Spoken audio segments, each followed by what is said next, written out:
असतं आणि त्याच्यात आता मराठा आंदोलकांची देखील या ठिकाणी गर्दी झालेली आहे। काय चित्र आहे सध्या सीएसएमटीवर?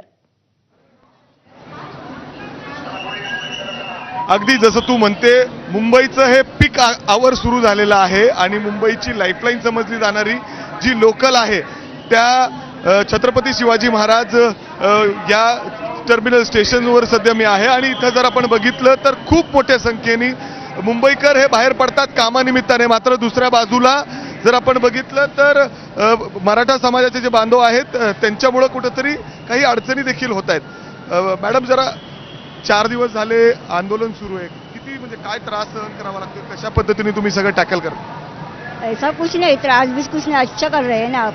पण एवढे मोठ्या संख्येने मराठा बांधव इथं आलेत तर खूप तुम्ही प्रवास करताना काय प्लॅटफॉर्मवर प्रचंड गर्दी आहे? हाँ, प्रचंड गर्दी तो है, उसमें कुछ नहीं, लेकिन अच्छे के लिए ही कर रहे हैं ना। Thank you. अर्थात जर आपण बघितलं तर खूप मोठ्या संख्येने मराठा बांधव इथं आलेत, तुम्ही प्रवास करता, कामानिमित्ताने बाहेर आलात, काय एकंदरीत वाटतं तुम्हाला आता प्लॅटफॉर्मवर आल्यानंतर? काय वाटणार, त्यांच्या मागण्या मान्य करायला पाहिजेत।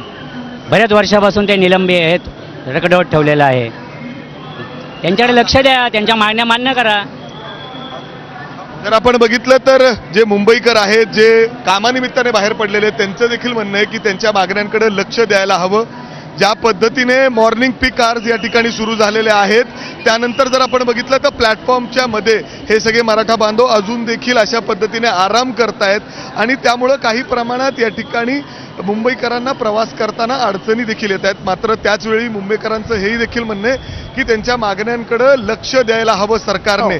आपण बघतोय मुंबईची लाईफलाईन समजली जाणारी ही छत्रपती शिवाजी महाराज टर्मिनल हे स्टेशन आहे, ज्या ठिकाणी आत्ता आपण बघितलं तर या प्लॅटफॉर्मवर इथून जर आपण पलीकडे गेलो तरी आपल्याला तेच चित्र या ठिकाणी आपल्याला पाहायला मिळेल।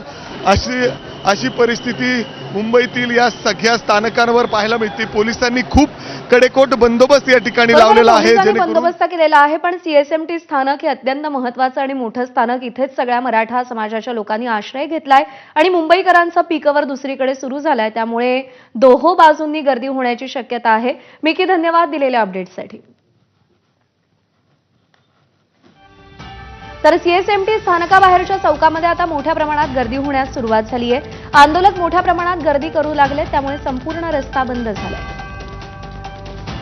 सूरज सावंत आपले प्रतिनिधी आपल्याला अधिक अपडेट देतील। सूरज, गेले 3 दिवस आपण पाहिलेलं होतं की सीएसएमटीचा जो चौक आहे तिथे प्रचंड गर्दी होते, रस्ते बंद होतात, आज काय चित्र दिसतंय?